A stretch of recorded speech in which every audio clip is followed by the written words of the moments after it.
யாருங்க உண்மையான அரசியல்வாதி? இலவசம் கொடுக்குறவங்களா? அது யாரா இருந்தா என்ன? இலவசம் எதுக்கு கொடுக்குறாங்க? நம்மளை கோழையாக்குறதுக்கா? இல்லை கையாளாதனமா நம்மளை மாத்துறதுக்கா? இலவசம் கொடுக்கறதுனால இன்னைக்கு பிரச்சனை முடியும், ஆனால் நாளைக்கு அவங்க ஏதாவது தப்பு பண்ணால் கேட்குற தகுதியாவது உங்களுக்கு இருக்குமா? அந்த இலவசம் வாங்குற வரைக்கும் தான். வாங்கினதுக்கப்புறம் நம்ம எல்லாரும் அவனுக்கு அடிமை. அப்போது இது இலவசங்கிறது நல்ல விஷயம் தானா? யோசிச்சு பாருங்கள். இலவசம் அப்படின்னு யாராவது அறிக்கை விட்டு உங்ககிட்ட வந்து ஓட்டு கேட்குறாங்கன்னு வச்சுக்கோங்களேன். அவங்கக்கிட்ட ஒரு விஷயத்த மட்டும் தெளிவாக சொல்லுங்கள். எங்களுக்கு சும்மா 5000 10,000லாம் வேண்டாம். கல்வி கடனை தள்ளுபடி பண்ணுங்கள்.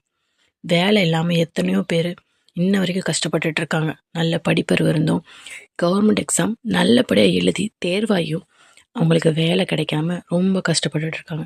அவங்களுக்கெல்லாம் வேலைக்கு ரெடி பண்ணி கொடுங்க. நாங்கள் உழைச்சி வாழ்கிறதுக்கு, தன்மானத்தோடு வாழ்கிறதுக்கு எவ்வளவோ வழிகள் இருக்குது. முடிஞ்சால் அதை கொடுங்க.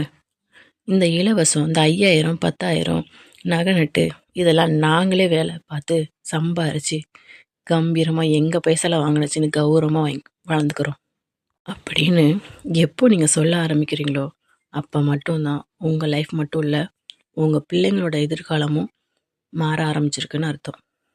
இது வரைக்கும் வாங்கின எல்லா இலவசத்துலேயும் நம்ம அசிங்கம் மட்டும்தான் பட்டிருக்கோம். ஒரு மகளிருக்கு இலவச பேருந்துன்னு சொன்னாங்க.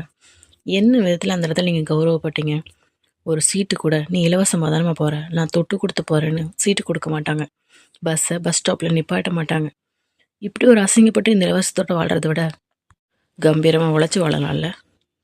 தயவு செஞ்சு இலவசம்னு அதுக்கு மயங்கி உங்கள் லைஃப்பை நீங்களே அடுத்தவங்க காலு கீழே குப்பையாக போடாதீங்க.